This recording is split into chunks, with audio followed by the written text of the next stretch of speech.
वॾी महिरबानी। मां साईं अकबर साहब जो दोस्तनि जो थोराइतो आहियां जिन्हनि संजीदा मौज़ू ते कचहरी करण जे लाइ लेक्चर तव्हां हिकु फॉर्मल शइ आहे हिकु क़िस्म जी कचहरी अवेयर करण जे लाइ मूंखे सॼो ऐं तव्हां जहिड़नि दोस्तनि सां इन ॾोखी वेख में पंहिंजा ख़्याल वंडण जो मौक़ो मिलियो। हीअ का रस्मी क़िस्म जो को उथां ठाहियूं ऐं हिकिड़ी क़िस्म जी कचहरी कयूं था ऐं हिकिड़ी पहिराईती ॻाल्हि ऐं पोइ जेकॾहिं उन जे आख़िर में के सवाल जवाब हूंदा त उहा ख़ुशी थींदी, छाकाणि त कंहिं बि बहस मुबाहिसे जो सुठो पार्ट उहो ई पार्ट हूंदो आहे त उहो हिकिड़ो माण्हू ॻाल्हाए वञे मुनासिबु न आहे ऐं उन जे बारे में जेकॾहिं को तव्हांजो मुतबादिल ख़्यालु आहे या को सुवालु आहे या वधीक कंहिं शइ जे बारे में त उहा ख़ुशी थींदी। हाणे हीउ जेको मौज़ू आहे मां सॼे पाकिस्तान में पढ़ाईंदो आहियां इहो मौज़ू, इन करे इन मौज़ू ते त माण्हू ॾींहं जा ॾींहं ॻाल्हियूं करे सघे थो, पर इनखे मां जेकॾहिं सादो ऐं सवलो कयां, नौजवान वेठा आहिनि ऐं सीनियर दोस्त वेठा आहिनि, त मां इनखे 3 हिसनि में विरायां थो अॼोकी कचहरी खे गुफ़्तगू खे। पहिरियों हिसो त आख़िर वफ़ाक़ी निज़ाम थींदो छा आहे। जेकॾहिं इहा ख़बर नथी पवे त वफ़ाक़ी निज़ाम छा थींदो आहे त पोइ पाकिस्तान में कीअं थो हले इहा ख़बर कीअं पवंदी त इहो सही आहे ग़लति आहे या किथे बीठल आहे। ॿियो हिसो हुनजो इन ॻाल्हि ते ईंदो त नंढे खंड में विरहाङे खां अॻु में ऐं पोइ विरहाङे खां पोइ पाकिस्तान में वफ़ाक़ी निज़ाम जी शिकिल शबीह कीअं रही आहे जंहिं हेॾो बहिरान पैदा कयो आहे। ऐं टियों हिसो हूंदो 18वीं तरमीम जो ऐं हिन मौजूदा सिरार जो ऐं अॻिते ही मामिलो किथे बीठो आहे, कीअं वञी रहियो आहे, कीअं वञणु घुरिजे। इहे 3 पासा हूंदा ऐं कोशिशि कबी त हिनखे 3 ॻाल्हियुनि खे आसान सफ़ा ॿोलीअ में सादल लफ़्ज़नि में मुकमल कजे। हाणे पाकिस्तान जो आइन चवे थो त पाकिस्तान हिकिड़ो वफ़ाक़ी मुल्क आहे या न आहे, त मां कुल पियो ॻाल्हायां, चवां पियो त हुनजो आइन चवे थो, क्लेम करे थो त उहो वफ़ाक़ी मुल्क आहे ऐं हिन मुल्क में केतिरियूं सियासी पार्टियूं बि आहिनि जेके क्लेम कनि थियूं वफ़ाक़ी पार्टियूं आहिनि।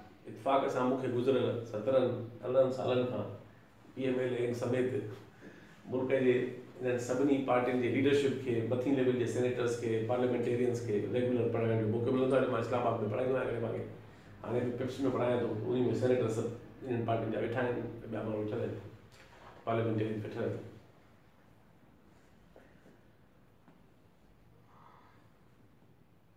हाणे जेकॾहिं ही वफ़ाक़ी मुल्क आहे त पोइ अचो त ॾिसूं दुनिया में वफ़ाक़ी मुल्क आहे छा, निज़ाम कीअं थींदो आहे। हीउ जेको लफ़्ज़ आहे फेडरलिज़म, जंहिं तर्जुमो वफ़ाक़ियत आहे, इहो हिकु लातीनी अक्सर तव्हांखे ख़बर आहे साइंसी इस्तिलाह लातीनी ॿोली मां आयो त हिकिड़ो लातीनी लफ़्ज़ आहे ॿोली जो, उन लफ़्ज़ आहे फोइदोस। फोइदोस मां निकितो आहे फेडरलिज़म ऐं फोइदोस जो मतिलबु आहे कंहिं बि क़िस्म जो मुआहिदो, को एग्रीमेंट। 2 माण्हू पाण में एग्रीमेंट कनि, 5 कनि, 10 कनि, 2 लख कनि, 2 करोड़ कनि,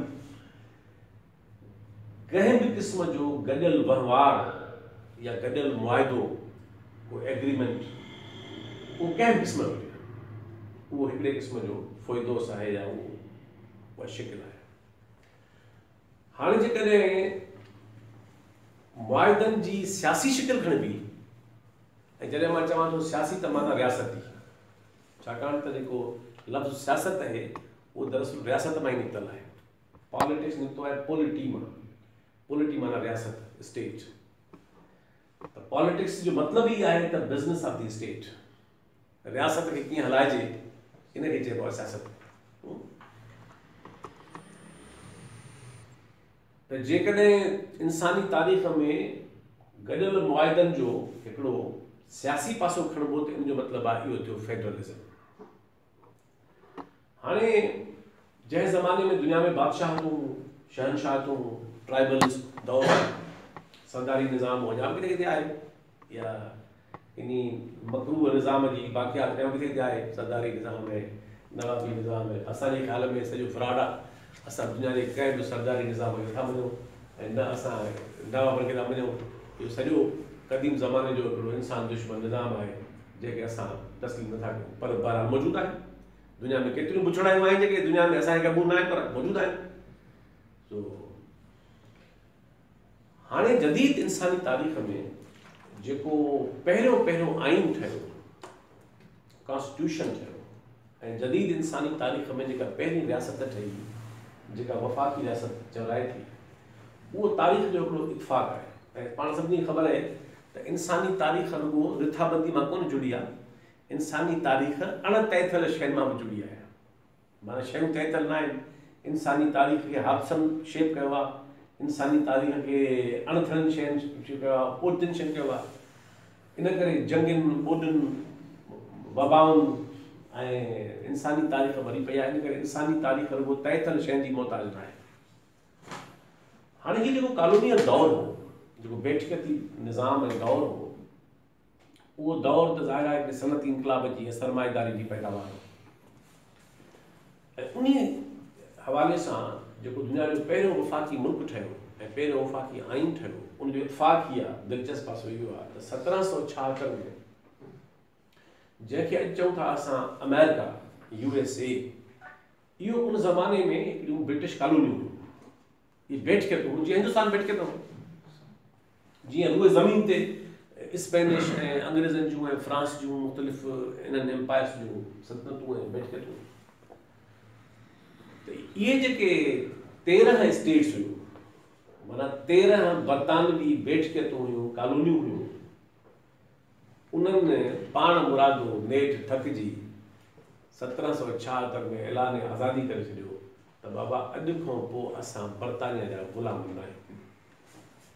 हाणे अॼु खां पोइ असां बरतानिया जी कॉलोनी न आहियूं। सिंधी में चइबो आहे त वात जे पुलाउ खे गैस जी ज़रूरत हूंदी कोन्हे। सो ऐलान करण में हिकिड़ो मज़ो आहे, ऐलान करण में ख़र्चु आहे कोन।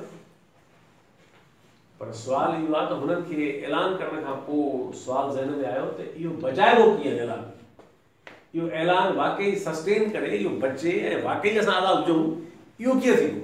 त असां त मुल्क कमज़ोर आहियूं ऐं असां त बेठकतूं रहिया आहियूं। हाणे बरतानिया ज़ाहिर जंहिंजे बारे में इहो त सिजु लहंदो ई न आहे मथां। पोइ हुननि छा कयो त हुननि 13 स्टेट्स गॾिजी वेही हिकिड़ो पहिरियों मुआइदो कयो, एग्रीमेंट कयो त हाणे अचो त धार बि हुजूं, असांजो निज़ाम धार बि हुजे, असांजूं रियासतूं धार बि हुजनि, असांजा वतन धार हुजनि, असांजी अंदरि हाणे क़ौम त हिकिड़ी हुई कोन, छो त इहे सभु जेके 13 में वेठा माण्हू इहे सभु आया यूरोप मां, असुलुका माण्हू त मारे खपाए छॾियूं।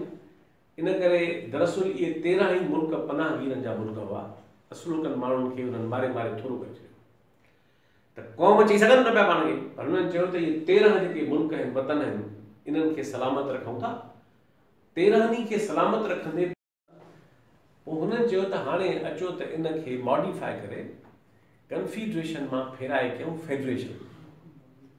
ऐं इन्ही प्रोसेस में हुननि खे तक़रीबन 8 साल लॻा, माना 1781 खां 1788 99 ताईं इहो ॿियो मरहलो हुननि तय कयो, जंहिंमें हुननि अमरीकी कन्फीडरेशन खे, दुनिया जी पहिरीं कन्फीडरेशन खे दुनिया जी पहिरीं फेडरेशन में तब्दील कयो। ऐं हाणे माना फेडरेशन जो मतिलबु आहे त हिकिड़ी अख़्तियारी मथी हुई जेका मामला निबेरे सघे।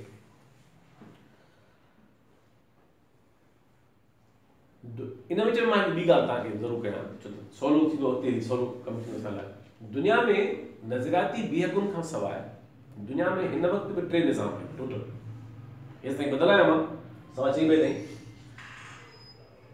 नज़रियाती बीहक ॿी ॻाल्हि आहे, को सोशलिस्ट निज़ाम आहे, को सरमाएदारी निज़ाम आहे, को सोशल डेमोक्रेसी आहे, को इस्लामी चए थो पाण खे, मुख़्तलिफ़ माण्हुनि जा पंहिंजा आहिनि।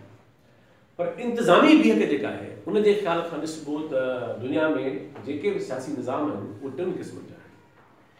हिकिड़ो वहदानी निज़ाम आहे। वहदानी निज़ाम जो मतिलबु आहे त हुकूमतूं भली 3 हुजनि, सूबो बि हुजे, ज़िलो बि हुजे, मर्कज़ बि हुजे, पर अख़्तियार हतमी सभु जो सभु हिकु हुकूमत वटि हूंदा ऐं मर्कज़ वटि हूंदा। माना सभु अख़्तियार मर्कज़ वटि हूंदा ऐं बाक़ी पूरो ढांचो रियासत जो जेको आहे उहो उन जे मातहत हूंदो। इनखे चइबो आहे, अंग्रेज़ी में चइबो आहे यूनिटरी सिस्टम। ऐं इनखे सिंधी में चई सघूं था पाण वहदानी निज़ाम। वहदानी निज़ाम माना ज़ाहिर नाले में ज़ाहिर आहे त अहिड़ो निज़ाम जंहिंमें सभु अख़्तियार हिकु हुकूमत वटि मथे हूंदा, हेठि सूबनि वटि ज़िलनि वटि को बि पावर न हूंदो।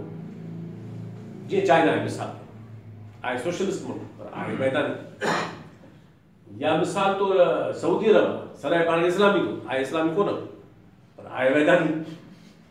अहिड़ा केतिरा मुल्क आहिनि दुनिया में अक्सरियत जिते वहदानी निज़ाम आहे। पाकिस्तान मां चवां अञा पाकिस्तान टाइप अचे पाकिस्तान जी दावा हिकिड़ी आहे, असुल में ॿियो आहे। मां चवां थो इन करे पाकिस्तान मां चवां थो ऐं सॼी राम कहाणी उन जे लाइ प्रोवाइड कई त उहा सवली करे बीहाराए थी, करे ॻाल्हि सवली थी थिए ऐं नौजवान में दोस्त वेठल आहिनि। हाणे वहदानी निज़ाम जो मतिलबु आहे हिकु हुकूमत जो निज़ाम, सभु अख़्तियार मर्कज़ में। इन वहदानी निज़ाम जे उबतड़ निज़ाम जो मतिलबु आहे कन्फेडरेशन। माना वहदानी निज़ाम जो बिल्कुलु उबतड़ निज़ाम जेको आहे ऊंधो कयोसीं त उहो थियो कन्फेडरेशन। माना त वहदानी में सभु कुझु मथे हूंदो, हेठि का शइ न हूंदी, ऐं कन्फेडरेशन में सभु कुझु हेठि हूंदो, मथे कुझु न हूंदो। मथे पावर सभा लिमिटेड हूंदा मामूली, बाक़ी सभु सूबनि वटि हूंदो। इन्हनि ॿिन्ही निज़ामनि जो जेको विचो रगस आहे, जेको कंप्रोमाइज़ आहे या ॿिन्ही जो इम्तिज़ाज आहे, उनखे चइबो आहे फेडरलिज़म, वफ़ाक़ी निज़ाम। त माना हे न वहदानी निज़ाम आहे जंहिंमें सभु अख़्तियार मर्कज़ हूंदा, ऐं न वरी हे कन्फेडरल निज़ाम आहे जंहिंमें सभु अख़्तियार सूबनि वटि हूंदा मथे। हिन में जेके हुकूमतूं आहिनि बुनियादी तरह उहे हूंदियूं टे आहिनि, माना मरकज़ी वफ़ाक़ी हुकूमत, सूबाई या रियासती हुकूमत, स्टेट गवर्नमेंट ऐं लोकल म्यूनिसिपल। पर आइनी हुकूमतूं ॿ हूंदियूं आहिनि, माना म्यूनिसिपल दुनिया में किथे बि आइनी हुकूमत न हूंदी आहे। कॉन्स्टिट्यूशनल गवर्नमेंट कहिड़ी हूंदी आहे, उहा हूंदी आहे मर्कज़ ऐं सूबे जी, ऐं ॿई पंहिंजे पंहिंजे दायरे में ख़ुदि मुख़्तार हूंदियूं आहिनि। माना जेके बैनल सूबाई मामला हूंदा, बैनल हुकूमती मामला हूंदा, उनमें मर्कज़ ख़ुदि मुख़्तार आहे, ऐं जेके सूबाई मामला आहिनि, स्टेट जा मामला आहिनि, रियासती मामला आहिनि, उनमें मुकमल तरह सूबा या रियासतूं ख़ुदि मुख़्तार आहिनि। इन करे कोई कंहिंजे दायरे में मुदाख़लत नथो करे सघे। ऐं जे गॾियल का शिकिल हूंदी आहे जंहिंते मां बाद में ईंदुसि, जीअं पाकिस्तान जे आइन में हाणे थोरी घणी आहे त इहा ॿियनि पासे बि आहे, उते पोइ ईंदुसि मां। जो इहा ॻाल्हि थी, हाणे दुनिया जो पहिरियों मुल्क ठहियो, कन्फेडरल मां थियो, फेडरेशन थियो, ऐं पोइ तकड़ी ॻाल्हि मोकिलायूं था, इहा थी 18वीं सदी। ऐं 19वीं सदी जेका असां ॾिसूं था त उनजो पहिरियों जेको मुल्क वफ़ाक़ी थियो, ऐं उहो कन्फेडरेशन आहे अञा ताईं बि दुनिया में। हिन वक़्तु हिकिड़ी कन्फेडरेशन आहे फ़क़ति। हिन वक़्तु दुनिया में 194 मुल्क जेके आहिनि, उन जा UN जा मेंबर, उन में हिकिड़ो मुल्क ऑफ कन्फेडरेशन, उहो आहे स्विट्ज़रलैंड। 1848 में जॾहिं उते ख़ाना जंगी पूरी थी, ऐं माण्हुनि खे ख़बर आहे विढ़ण जो ॾाढो शौक़ु आहे, इंसान खे घणो शौक़ु आहे विढ़ण जो। बस स्टॉप ते विढ़ण वारा पाण में विढ़नि या मुल्क क़ौमूं पाण विढ़नि, पर माण्हुनि खे ॾाढो शौक़ु ॾाढो आहे विढ़ण जो। विड़ी विड़ी विड़ी थकिजी आख़िरी में वीचारी ॻाल्हाइणो थिए त पोइ अचो ॻाल्हायूं पाण में, त हाणे मामलो कीअं निबेरियूं। सो इन करे स्विज़, ऐं तव्हांखे ख़बर आहे त स्विज़ नाले का बि क़ौम दुनिया में कोन रहंदी आहे। स्विट्ज़रलैंड हिकिड़ो वतन जो नालो आहे जंहिंमें 80% माण्हू जर्मन आहिनि, ऐं जंहिंमें 20% टे क़ौमूं ॿियूं आहिनि। 4 क़ौमुनि जो मुल्क आहे, नंढिड़ो मुल्क आहे, कुल आबादी हुनजी 94 लख आहे, ऐं उहो दुनिया जो ॿियो वफ़ाक़ी मुल्क जुड़ियो जो कन्फेडरेशन। पर हुनजी दिलचस्प ॻाल्हि कहिड़ी आहे त हुनजो आइन चवे थो त स्विट्ज़रलैंड मथे कन्फेडरेशन आहे ऐं हेठि फेडरेशन आहे। इहो दिलचस्प फार्मूलो आहे हुनजो, ऐं उहो 1848 में ठहियो। ईअं 1867 में कैनेडा वफ़ाक़ी मुल्क ठहियो, उहो बि नॉर्थ अमेरिका ई आहे। इसमें फ़र्क़ु ॾिसो, कॾहिं कॾहिं तारीख़ में वॾा माण्हू कीअं पंहिंजे क़ौमुनि खे, थॉमस जेफरसन हिकिड़ो माण्हू जंहिं जॾहिं आइन लिखियो त हुन लिखियो we the people. We the people माना sovereignty belongs to the people, ऐं हू आज़ादु थी वियो।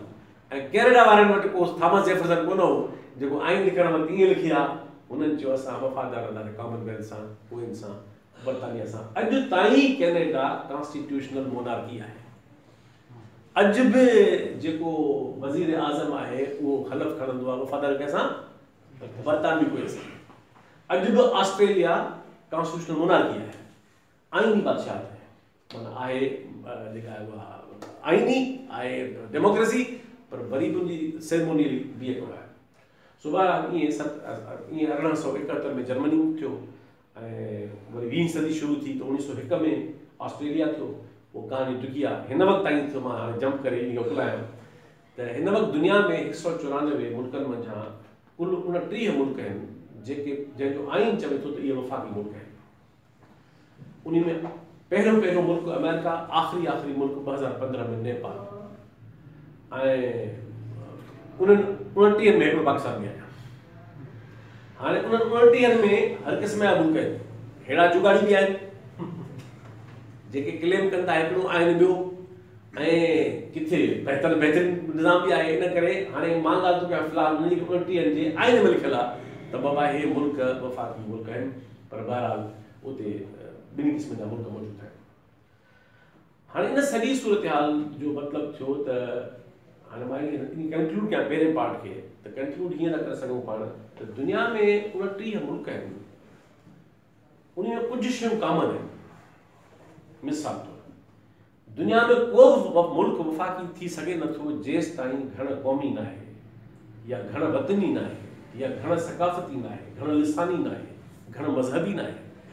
वफ़ाक़ियत जो मतिलबु ई इहो आहे त जे साॻिया हूंदा सभु पाण में त पोइ वफ़ाक़ जो जवाज़ न आहे, पोइ त क़ौम साॻी आहे, इलाइक़ो साॻियो आहे। वफ़ाक़ जो मतिलबु ई इहो आहे त इहो निज़ाम हिकिड़ो मुआहिदो आहे, हिकिड़ो एग्रीमेंट आहे मुख़्तलिफ़ ग्रोहनि जे विच में। उहे ग्रोह क़ौमूं बि आहिनि, वतन बि आहिनि, उहे मज़हब बि आहिनि, ॿोलियूं बि आहिनि, सकाफ़तूं बि आहिनि। माना हिकिड़ी ॻाल्हि तइ थी त यकसानियत वारा मुआशरा कॾहिं बि वफ़ाक़ी कोन थींदा आहिनि। वफ़ाक़ियत जो मतिलबु ई इहो आहे त उहे घण क़ौमी, घण वतनी, घण रियासती, घण लिसानी, घण मज़हबी शिकिल हूंदा। हाणे इहा ॻाल्हि तइ थी। ॿी ॻाल्हि दिलचस्प ॻाल्हि इहा आहे त दुनिया जा तक़रीबन सभई वफ़ाक़ी मुल्क उहे आहिनि जेके तकरारनि में रहिया आहिनि ऐं तकरारनि मां उभरिया आहिनि। चइबो आहे सिंधी में त दिला गॾु पाण ठग। जॾहिं इंसानी गिरोह पाण में कंहिं बि सूरत हाल में जबरी तरह या रज़ाकाराना तौर गॾु त पाण मसइला थींदा उन्हनि जा। इन करे तज़ाद ऐं तकरार दुनिया जे हर वफ़ाक़ी मुल्क में रहिया आहिनि। सवाल इहो आहे त हिकिड़नि निबेरे छॾिया, ॿियनि अधो गाबरा निबेरिया, ऐं टिनि असां वांगुरु हिन मुल्क वांगुरु अञा ताईं निबेरण खां नाबरी वारे वेठा आहिनि त असांखे निबेरणा ई न आहिनि। सो हाणे इन्हनि 29 में 3 क़िस्म जा आहिनि। हिकिड़नि जेके हाणे आहिनि 29 जो 29 डाइवर्स मुल्क, पर उन मां हिकिड़नि पंहिंजा तकरार निबेरे छॾिया। मिसाल तौरु कैनेडा आहे। कैनेडा जी अक्सरियत आबादी अंग्रेज़ी ॻाल्हाईंदड़ हूंदी आहे, ओंटेरियो, ऐं क्यूबेक में फ्रेंच आहे। कैनेडा जी रियासत खे रियासती तरह क्यूबेक जे इंच ते बि अख़्तियार न आहे। निबेरे में माना जेका क़ौम कल्ह घुरे पई आज़ादी मुकमल तरह, हाणे छो चुप करे वेठी आहे। उन्हनि पंहिंजी हक़े ख़ुदि इरादियत वठी छॾी त बाबा हे असांजो, हाणे हिन में तव्हांजी का बि मुदाख़लत न कयो। ओके, कांगो जहिड़ो मुल्क, सफ़ अफ्रीकी ग़रीब मुल्क, उते बि हक़े अलहदगी हासिल आहे सूबनि खे। कैनेडा बि शामिल आहे, इहा शइ शामिल आहे। ऐं हूअं पाण में वेठा आहियूं त दुनिया जो को बि मुआहिदो तेसि ताईं जाइज़ न आहे ऐं मुकमल न आहे जंहिंमें शामिल थियण त शामिल आहे, जुदा थियण जो ऑप्शन ई कोन्हे। मुआहिदे जो मतिलबु इहो हूंदो आहे न त बाबा जेकॾहिं असांखे मुआहिदे जो मतिलबु आहे त गॾिजी वेही सघूं था, इहो तय आहे, पोइ कारोबार कयूं, शादी थिए, को ॿियो हुते मसइलो, को अलॻि को ॿिए हुते। दुनिया जो को बि मुआहिदो अहिड़ो जाइज़ न आहे जंहिंमें जुदाई जो रस्तो तय थियलु न आहे। जे गॾु थियण जे लाइ गुंजाइश आहे त पोइ रस्तो जुदा थियण जे लाइ बि, ऐं इहो ई सबबु आहे दुनिया जे केतिरनि वफ़ाक़ी मुल्कनि पंहिंजे आइन में शामिल करे पंहिंजा मसइला हल करे छॾिया, हिते जा मसइला कयो। सो इहो आहे बैन अल-अक़वामी मंज़रनामो जेको दुनिया जे वफ़ाक़ी मुल्कनि में। हाणे था चऊं ॿिए पार्ट नंढो खंडु, उनजे बारे में हाणे सम्झो त 74 साल पियो हले, अञा ताईं कूड़ नथा खुटनि ॿिन्ही पासनि। हिकिड़ा हिंदुस्तानी कूड़, ॿिया हिननि जा कूड़, हिकिड़ा कांग्रेसी कूड़, ॿिया मुस्लिम कूड़। कूड़नि जो हिकिड़ो सिलसिलो आहे जेको नंढे खंड में खुटे नथो। नसुल अलाए केतिरा विया आहिनि। मां हिकिड़े भेरे तव्हांजी दिलचस्प ॻाल्हि ॿुधायां, इम्तियाज़ मकबर साहिबु हिकिड़े भेरे मियां नवाज़ शरीफ़ साहिबु रिकॉर्ड पियो थिए, मां ॻाल्हि थो कयां रिकॉर्ड जी, अहसन इक़बाल साहिबु हो, अलाए जुमलो साहिबु हो, मोहसिन शाह साहिबु हो, मूंखे बि दावत ॾिनी, नवाज़ शरीफ़ साहिबु कराची PC में नाश्ते ते, नॉट फॉर मीडिया, तमामु क्लोज़ सर्किल जो हुयो। ज़ाहिदा हिना हुई, काजी सताबुल साहिबु हो, नज़ीर लगारी साहब हो सो ज़ाहिदा हिन चयो नवाज़ शरीफ़ साहब खे त असां सभिनी पारां बजाए सभु ॻाल्हायूं असांजे तरफ़ां अंजामी अकेलो इताफ़ी तव्हां ॻाल्हाईंदो असां सभई मौक़ो बीहो पोइ मां मियां साहब खे चयो रिकॉर्ड पियो थिए ऐं तव्हां ॻाल्हि करे सघो था हुते एस एन पाल वेठो बेटा मूंखे उन ॻाल्हि ते इलाही वक़्तु सुम्हरे भाॻु भाॻु वॾो थी चई तूं वार कमु कयो मां चयोमांसि मियां साहब ॻाल्हि ॿुधो जेकॾहिं तव्हां वाक़ई उहा मुस्लिम लीग आहियो जंहिं पाकिस्तान ठाहियो त पोइ 40 जा धणी कॉम्प्रेस हलिया आहिनि 1940 जे ठहराउ जा धणी इहा अजीब तारीख़ जो अलॻि वियो आहे त उहो ठहराउ तव्हां जो पास कयो धणी तव्हां थोरो रहिया हे जेके बि सिंधी ऐं बलोच ऐं पश्तून ऐं ॿिया कॉम्प्रेस सभु बीठा आहिनि त उहा 40 हिननि जो कहिड़ो ताक़त 40 अथव हे त मजबूरी में खयो वेठा आहिनि जो हिननि ॿियो पनो कोन्हे त खिलियो चई त हुन में छा हो 40 ॿुधायो मां 40 में बहरहाल उहा गुफ़्तगू थी वियो आहे कचहरी ऑफ द रिकॉर्ड हुई मुनासिब न आहे पब्लिक में पूरी ॻाल्हि करणु पर दिलचस्प ॻाल्हि थी पर त नंढे खंड जे विरहाङे खे 74 साल पियो हले अञा ताईं उनजे बारे में मफ़रूज़ा उनजे बारे में कूड़ ग़लति बयानियूं जारी आहिनि कूड़ियूं तारीख़ूं लिखियल आहिनि सही बि लिखियल आहिनि हिकिड़ो वॾो किताबु गूगल थियो आहे जो हिन साल छपो हाणे नंढे खंड ऐं पाकिस्तान जी वफ़ाक़ी तारीख़ तमामु वॾो किताबु आहे ऑलमोस्ट 10 साल उहो किताबु आहिनि तो उहो हाणे किताबु छपो त नंढे खंड जी तारीख़ जे बारे में हाणे ज़ाॻा घणा आहिनि तारीख़ जो टकी बिज़नेस आहे पर उनजो मुंहिंजो हिकिड़ो पर्सपेक्टिव आहे उनमें जेको मां पंहिंजी किताब में खयो उहो इहो आहे त नंढे खंड जे विरहाङे जा जिते ॿिया सबब हुआ ॿिया बि सबब हुआ पर हिकिड़ो सबब वॾो बुनियादी आहे उहो इहो आहे त बरतानवी दौर में कंहिं बि वफ़ाक़ी मुश्तरका ऐं मुतफ़िक़ा आइनी ढांचे ते इतफ़ाक़ न थी सघण जे करे विरहाङो अल्टीमेटली माना जेकॾहिं पार्टीशन जो हिकिड़ो वॾो सबबु तव्हां खणंदव त 3 धुरियूं वॾियूं अंग्रेज़ हो वेठो कांग्रेस हुई मुस्लिम लीग हुई हालांकि मां इन ख़्याल जो आहियां त इहे 3 धुरियूं फिक्स करण में हिकिड़ो तारीख़ जो फ्रॉड हो छाकाणि त रुॻो छा हिंदू मुस्लमान आहे बसि हिंदुस्तान में सिक मरी आहे कोन आहे हिते पारसी कोन आहे हिते ईसाई कोन हुआ हिते ॿियूं क़ौमूं कोन हुयूं रुॻो अंग्रेज़ ऐं कांग्रेस ऐं मुस्लिम लीग हूंदा इहे 3 इहो बि वॾो हिकिड़ो तारीख़ जो फ्रॉड हो त तव्हां हेॾे वॾे नंढे खंड खे हेॾनि सवे क़ौमुनि खे हेॾनि हज़ारनि गिरोहनि खे ॿोलियुनि खे माण्हुनि खे ऐं कम्युनिस्ट पार्टी ऑफ इंडिया मौजूदु हुई उन ख़ातिर में ई न हज़ारनि ख़बर ई हे असांखे खीचे पवंदा सो इन करे अंग्रेज़नि ई तइ कयो त बाबा हे 2 पार्टियूं हूंदियूं जेके असां वहिंवार कंदियूं हिकिड़ी थी कांग्रेस बि मुस्लिम माना इहो उन्हनि तइ कयो त नंढे खंड जे बारे में केरु लेजिटिमेट आहे असां ॻाल्हाइण जे लाइ सो बहरहाल घणा पासा आहिनि पर नंढे खंड जे विरहाङे जे बारे में मुंहिंजो चवणु इहो आहे तारीख़ जे हिकिड़े नंढे शागिर्द जे सिलसिले में त उनजा जेके ॿिया सबब आहिनि उनजो हिकिड़ो सबबु इहो बि हो त को बि मुतफ़िक़ा ऐं मुश्तरका वफ़ाक़ी आइनी ढांचो हे इतफ़ाक़ न करे सघिया 1900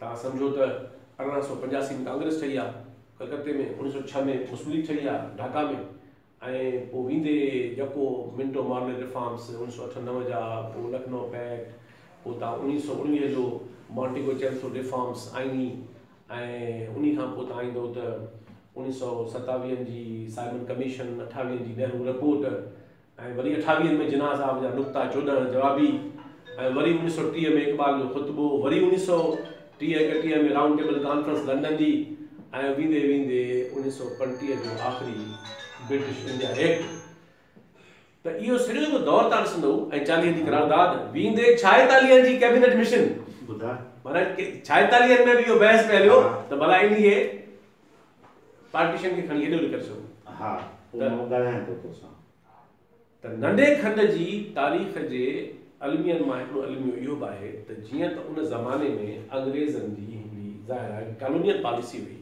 उन करे हुननि पंहिंजी मर्ज़ी जा माना ही अजीब आहे त अॻियां मूंसां केरु ॻाल्हाईंदा इहो तय दड़ी पारां थो करे हिंदुस्तान जे पारों तव्हां सां केरु ॻाल्हाईंदो इहो अंग्रेज़ तय थो करे ऐं उन में ज़ाहिर आहे त सिर्फ़ु 2 जमातूं अहिड़ा कांग्रेस जी ऐं त मां ॻाल्हि खे हिते उकलायां थो त नंढे खंड जे विरहाङे जो ॿिए हिकिड़ो वॾो सबबु वफ़ाक़ियत जो बहरान हो नाकामी हुई कंहिं मुतफ़िक़ा आइन ते फ़ैसिलो थी न सघणो हो ऐं इहो पूरो दौर हुन में तव्हांखे सिंध जो चैप्टर पढ़ण में दिलचस्पी हुजे त मां हींअर ताज़ो फेसबुक ते बि ॻाल्हि लिखी हुई मिसाल साईं जेम्स जो किताब आहे नई सिंध लाइ जदोजहद, इहो आख़िरी ॾहाको आहे अंग्रेज़ दौर जो 37 खां 47 ताईं जो, इहो उन दौर जे बारे में। पर ज़ाहिर आहे हाणे साईं उन दौर जी सियासत जो धुरो, इन करे साईं जो वॾो अहम किरदारु हो, इन करे ज़रूरी न आहे त साईं जी हर ॻाल्हि सां मुतफ़िक़ थिए, पर इहो वॾो अहम माख़ुज़ आहे, वॾो रिकॉर्ड आहे। इहे मैडम हमीदा खोरो साहिबा जा किताब आहिनि, तमामु रिकॉर्ड ते ज़बरदस्त किताबनि जा। ऐं पलीअ साहिबु पंहिंजे आख़िरी ज़माने में वरी हिकिड़ो काउंटर नैरेटिव लिखियो, जेको साईं वारे मौक़ुफ़ खां बिल्कुलु उबतड़ ऐं ॿिए ख़्याल जो आहे। सो हाणे ज़रूरत न आहे कंहिं सां बि 100% मुतफ़िक़ थियण जी, हिकिड़ी तारीख़ जे सही ऑब्जेक्टिव शागिर्द खे खपे, जेको जिते सही आहे उन ओतिरी ॻाल्हि सम्झे, पर इहे सभु पढ़णु ज़रूरी आहे, छाकाणि इहे बुनियादी माख़ुज़ आहिनि ऐं ॿिया किताब घणेई थियनि तमामु घणा। सो हाणे मां ॿिए पार्ट खे हिते थो मोकिलायां त नंढे खंड जे विरहाङे जो हिकिड़ो वॾो सबबु ॿियनि सबबनि सां गॾोगॾु वफ़ाक़ियत जो क्राइसिस बि हो ऐं कंहिं मुतफ़िक़ा आइन जो ठही न सघणु पियो हुयो। हाणे था अचूं असां पाकिस्तान ते 47 खां, त पाकिस्तान में हाणे सही ठहियो ग़लति ठहियो जो वरी ॿियो मौज़ू आहे, कॾहिं ॿी रखो वेह त हुते ॻाल्हायूं, फिल्म ते आहे जेको मौज़ू थींदो आहे, त हाणे सही ठहियो ग़लति ठहियो, हे ॿारु ॼमी पियो आहे, हाणे ॿार जा अफ़ार कहिड़ा आहिनि अचो नी ॻाल्हि, हाणे ॿारु हलाली आहे हरामी आहे, ॿारु सही आहे ग़लति आहे, इहो वरी बहस ॿियो आहे। पर बहरहाल 47 में मुल्क ठही वियो ऐं मुल्क क्लेम थो करे त उहो वफ़ाक़ी मुल्क आहे, ऐं हिन मुल्क जे ठहण खां अॻु में 1781 खां वठी दुनिया में वफ़ाक़ी मुल्क ठहंदा आया आहिनि, त माना इहा नई ॻाल्हि त कोन्हे न, त पोइ पहिरियों ठही रहियो। दुनिया में हिकिड़ा तय थियल उसूल, हिकिड़ा क़दुर, हिकिड़ा नॉर्म्स, हिकिड़ा प्रिंसिपल, त उहो वफ़ाक़ी हीअं हूंदा आहिनि। उन्ही बुनियादनि ते जेके असां परखियूं था त पाकिस्तान जी रियासत जो केस वफ़ाक़ियत जी तारीख़ में दुनिया जे नाकाम तरीन केसिस मां हिकिड़ो केस आहे, बहरानी केसिस मां हिकिड़ो केस आहे। माना तव्हांखे आख़िर कहिड़ी वाक़ई साइंस आहे जो 74 साल गुज़री विया अथव, अञा ताईं तव्हां वटि म्यूनिसिपालिटी कीअं हुजे तय न आहे। वॾा मामला परे जी ॻाल्हि आहे, लोकल गवर्नमेंट कीअं हुजे हिन मुल्क में म्यूनिसिपल जो निज़ाम कीअं हुजे, अञा ताईं मुल्क में तजुर्बा हलनि पिया, अञा तय करणो आहे। उहो हिकिड़ो लाहौर जे हाई कोर्ट में कंहिं ज़माने में हिकिड़े माण्हूअ वञी दरख़्वास्त विधी, या भुटे साहिब खां अॻिले ज़माने में, त हे अहमदी जेके आहिनि मुस्लमान आहिनि या न आहिनि, छो मुल्क जो पहिरियों वज़ीर ख़ारजा त अहमदी हो, ज़फ़रुल्लाह ख़ान, त हाणे ज़ाहिरा ऐं ज़फ़रुल्लाह ख़ान तमामु अहम उनजो रोल हो पाकिस्तानी तारीख़ में, उनखे छा कंदा आहिनि। सो बहरहाल त लाहौर हिकु उन माण्हू दरख़्वास्त विधी कोर्ट में, त जज चयो त असांखे 3 महीना खपनि इहो तयन करण जे लाइ त उहो मुस्लमान केरु थींदो आहे न थींदो आहे। हुन माण्हूअ ॾाढी कमाल जी ॻाल्हि कई कि जेका शइ तव्हांखे 1400 साल ख़बर न पई आहे, माना तव्हां 1400 सालनि में बि तय न करे सघिया आहियो त मुस्लमान केरु आहे या न आहे, तव्हांखे अञा 3 महीना ॾाढी खपनि। सो ही किसो आहे उहो त हिते दुनिया में जेके नॉर्म्स आहिनि उन लिहाज़ खां पाकिस्तान में अहिड़ो केस आहे वफ़ाक़ी जे ख़्याल खां जेका को बहितर मिसाल न आहे। हिते बहरान आहे सख़्तु हर क़िस्म जो, मां चवां थो हाणे मां अचां थो पहिरीं हिन ॻाल्हि ते त उहो बहरान जो छो आहे, थोरो ब्रीफली, पोइ थो अचां अॻिली तरमीम ते मुंहिंजा शइ। वफ़ाक़ी निज़ाम जो मतिलबु आहे 3 पासा, माना 3 मौज़ू आहिनि। ऐं मां 2019 में तव्हांखे यादि हूंदो, बल्कि 19 छा 2010 में अॻिली तरमीम पास थी हुई, त मां भायां थो त हिन गुज़िरियल 2010 खां हिन ॾहाके ताईं पाकिस्तान में जेकॾहिं घणे में घणो कंहिं शख़्स लिखियो आहे अॻिली तरमीम ते, त मूं ई लिखियो आहे। काविश में ई घटि में घटि 37-38 मज़मून में छपियल आहिनि, अंग्रेज़ी में बि जाम छपियल आहिनि, ॿिया बि छपियल आहिनि। ऐं त उहे जंहिंखे दिलचस्पी हुजे दूसरनि नौजवाननि खे, तव्हां उहो पढ़ी सघो था, काविश जे वेबसाइट ते पिया आहिनि, ॿिया इंटरनेट ते पिया आहिनि, मज़मून अंग्रेज़ी में पिया आहिनि, पर हिते मुख़्तसिर अंदाज़ सां वफ़ाक़ियत जा 3 पासा आहिनि। वफ़ाक़ी निज़ाम जा 3 पासा आहिनि। सियासी वफ़ाक़ियत जो मतिलबु आहे मुल्क जो आइन ऐं सियासी कल्चर, इहो सियासी पासो। सकाफ़ती वफ़ाक़ियत जो मतिलबु आहे त जेका डाइवर्सिटी आहे, माना घण क़ौमी बीहत आहे, घण इलाक़ाई बीहत आहे, घण मज़हबी बीहत आहे, घण वतनी बीह कहे, घण लिसानी बीह कहे, जंहिं ते मुंहिंजो किताब छपियो आहे इस्लामाबाद मां उर्दू अंग्रेज़ी में, उनखे कीअं थो ट्रीट कयो वञे। ऐं टियों पासो चवंदा आहिनि त दुनिया जे हर मसइले जे आख़िरी तरह में माइशत हूंदी आहे, मुआशियात हूंदी आहे। आख़िरी मामिलो आहे मालियाती वफ़ाक़ियत जो, त माना त उन मुल्क में वसीला कीअं विरहाइबा ऐं वसीलनि ते अख़्तियार कंहिंजो केतिरो हूंदो, ज़ाहिर आहे त इहो बभाइटो लेखो, छो त वफ़ाक़ी निज़ाम कुदरती निज़ाम आहे कोन। वफ़ाक़ी निज़ाम न को कुदरती निज़ाम आहे, वफ़ाक़ी निज़ाम हिकिड़ो एग्रीमेंट आहे, हिकिड़ो मुआइदो आहे। हाणे चऊं था टिनी पासनि ते जेको सियासी पासो आहे, पहिरियों मुख़्तसिर त पाकिस्तान जी सियासी पासे जो मतिलबु घणे भाङे आइनी बीह कहे, कॉन्स्टिट्यूशनल बीह कहे, छो त कॉन्स्टिट्यूशन खे चइबो आहे समाजी मुआइदो। मां आवश्य मज़मून कयो इमरानी मुआइदो, माण्हू सम्झो हिन ई मुआइदो ॻाल्हि पियो कयां, बाबा हिन इमरानी जी ॻाल्हि पियो कयां, मां इमरानी मुआइदे जी ॻाल्हि पियो कयां, माना सोशल कॉन्ट्रैक्ट। त कॉन्स्टिट्यूशन खे चइबो आहे त उहो दरअसल कंहिं वफ़ाक़ी मुल्क जे इमरानी मुआइदे जी शिकिल हूंदी आहे।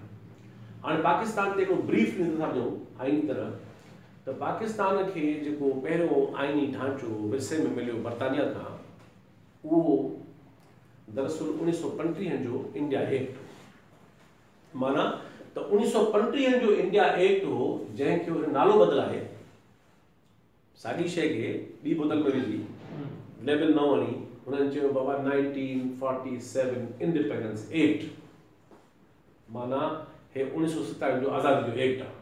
ठीकु आहे, हिननि खे मिलियो, हुननि खे मिलियो, ॿिन्ही पासे मिलियो, अंग्रेज़नि ॾिनो, उहो एक्ट पास अची वियो।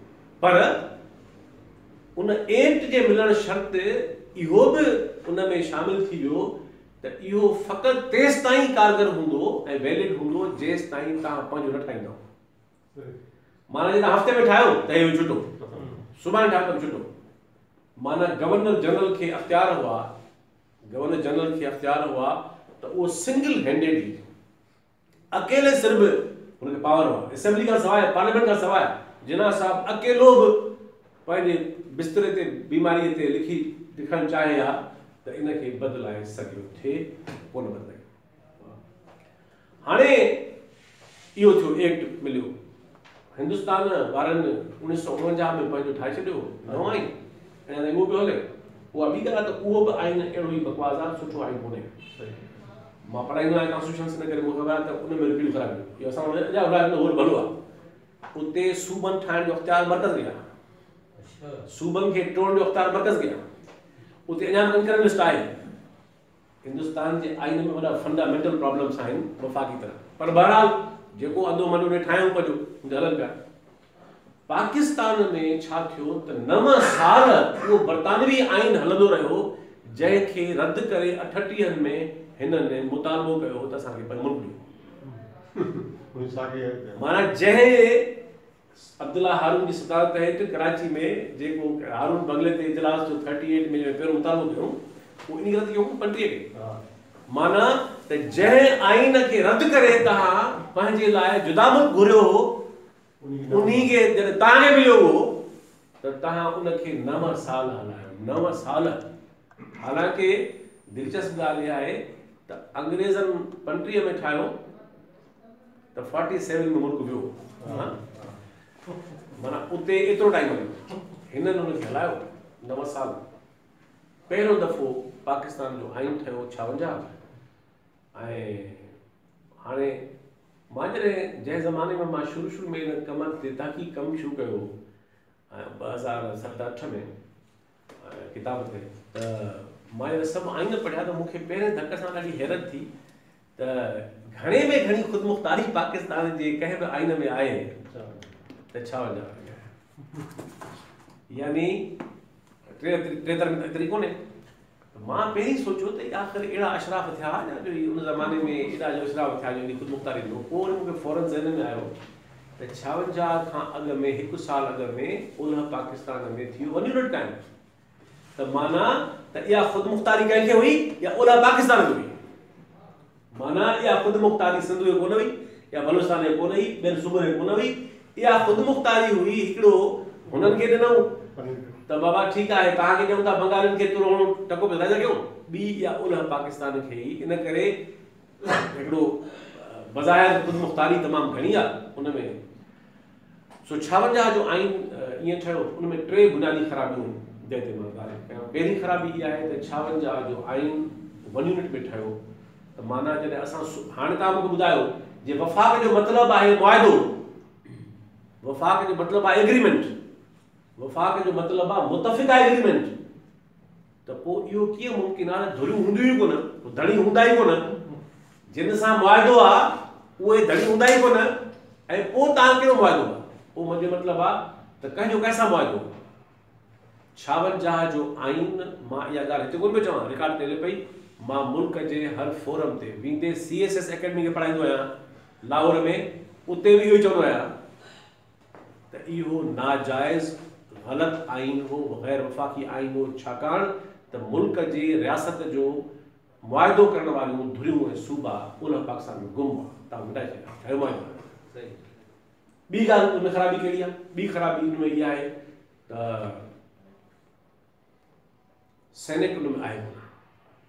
दुनिया जो को वफ़ाक़ी मुल्क न थींदो आहे जंहिंमें सेनेट न हुजे, छाकाणि त वफ़ाक़ में क़ौमी असैम्बली आबादी जी नुमाइंदा हूंदी आहे ऐं सेनेट सूबनि जी नुमाइंदा हूंदी आहे, ऐं उन में इहो लिहाज़ कोन रखिबो आहे त आबादी 5% आहे उनजी या 50% आहे। बराबरि दुनिया में को वफ़ाक़ी मुल्क न हूंदो आहे जंहिंमें सेनेट न रुॻो हुजे पर अपर हाउस हुजे, माना मथां हुजे। 56 ऐं टी ख़राबी त सभई आहिनि पर मेजर ख़राबियूं, टी ख़राबी इहा आहे त पाकिस्तान खे ऑफिशियली मुसलमान कयूं 56, माना त पाकिस्तान जो नालो जेको 56 खां अॻु में हुयो उहो नालो हुयो रिपब्लिक पाकिस्तान, वो इस्लामी जो पोइ थियो उन में तव्हांखे ख़बर आहे त हिकिड़ो पूरो दौर अची वियो। त इन करे ऐं ॿियूं ख़राबियूं पर टाइम घटि आहे, हलो 2 साल खां आइन बस हलियो ऐं आइन मुअतल थी वियो ऐं नेठि अयूब खान अची वियो 58 मसला थी वियो ऐं अयूब खान जो आइन जेको ॿाहिरि थियो आहे, मूंखां हिकिड़े भेरे यूनिवर्सिटी में हुयुसि, मां अमेरिका में मां अहिड़ो ई लेक्चर पढ़ंदो त उते हुनखे पुछियो हिकिड़े प्रोफेसर, चयईं त how would you define this constitution? त मां चयोमांसि त it's very simple, it was constitution of Ayub Khan by Ayub Khan for Ayub Khan। ताने ला होई कोन वो आइन अयूब खान मुल्क ला आंदो कोन, वो हुन पंहिंजी ज़ात ला आंदो, इन करे वो कॉन्स्टिट्यूशन अयूब खान जो हुयो अयूब खान जे पारां हो, उन जे लाइ ज़ात लाइ। ॿी ॻाल्हि त हिकिड़ो कूड़ लिखियलु आहे पाकिस्तान जी तारीख़ में त सदारती आइन हो। बाबा सदारती निज़ाम जा पंहिंजा प्रोटोकॉल आहिनि, सदारती निज़ाम में सेनेट आहे, सदारती निज़ाम में कांग्रेस आहे, सदारती निज़ाम में प्रेसिडेंट जवाबदार आहे उनजो। तव्हां सम्झो मश्किल आहे सदारती निज़ाम, निज़ाम पार्लियामानी हुजे सदारती हुजे, ॿिन्ही सूरतुनि में फ़र्द वाहिद जी त कोन्हे का आमरियत हुन में। इन करे 62 जो आइन कतई बि सदारती निज़ाम न हो, उहो अयूब खान जो निज़ाम हो। ऐं बाक़ी सभु ख़राबियूं सालियूं हुअसि जेके मां पहिरीं ॻाल्हायूं। हाणे अचो पाकिस्तान जो टियों कॉन्स्टिट्यूशन। पाकिस्तान में चूंडूं 70 में थियूं ऐं उसूली तरह पाकिस्तान जेकॾहिं पंहिंजे ग़लतियुनि मां सिखी ऐं 70 जे इलेक्शन जे नतीजनि खे मञे हा त हिकिड़ी बहितर शुरूआत करे सघे हा। पर ठीकु आहे, अक्सर त बंगाल जी आहे ॿियो न, ऐं जे बंगाली हुजनि मेजॉरिटी में हुकूमत में त पाण कहिड़ा बरानो जो आहे, असांखे बि टेक हुजे हा त उहा ठीकु आहे, हिन मुल्क में घटि में घटि पंजाब जे साम्हूं को तवाज़ुन ताक़त जो आहे। उन ज़माने में पंजाबी ऐं उर्दू स्पीकिंग सॼी का लॉबी मज़बूत हुई, ब्यूरोक्रेसी उन्हनि जी, पावर उन्हनि जो, त घटि में घटि बंगाल जे हूंदे असांखे पक हुजे हा त वाह एॾा अॻियां कंदा आहियूं। सो बहरहाल उहो मैंडेट न मञियो ऐं मैंडेट न मञण खां पोइ मुल्क में टुटी वियो। हाणे उहो अलॻि मौज़ू आहे। अचो 73 जे आइन। 73 जे आइन ते मूंखे बतौर हिकिड़े आइन जे शागिर्द जे ऐं सियासी शागिर्द जे हिकिड़ी वॾी बुनियादी तनक़ीद इहा आहे, हिकु मुल्किया पे किताब आहे। वो कहिड़ी आहे त 70 जी असेंबली जेका हुई उहा नॉर्मल असेंबली कोन हुई।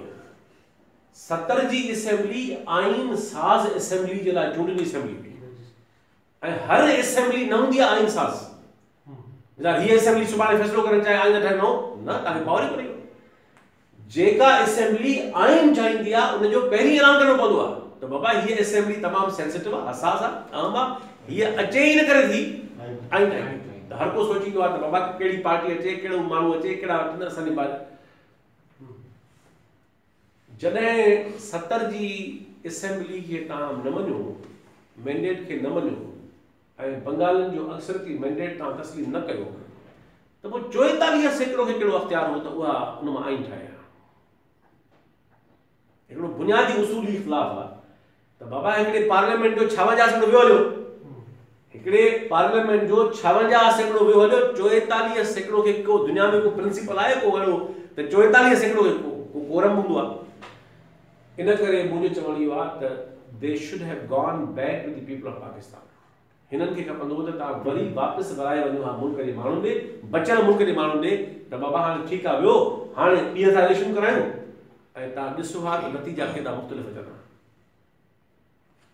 बहरहाल 73 जो आइन ठहियो। इन करे 73 जे आइन ते हिकिड़ो वॾो अख़लाक़ी जेको उनजे मथां सुवाल निशान आहे उहो इहो आहे त उहो नाजाइज़ तरह ठहियो, छाकाणि त पाछी बचियल असेंबली खे अख़्तियार ई न हो, बाक़ी बचियल त उहा आइन ठाहे आहे।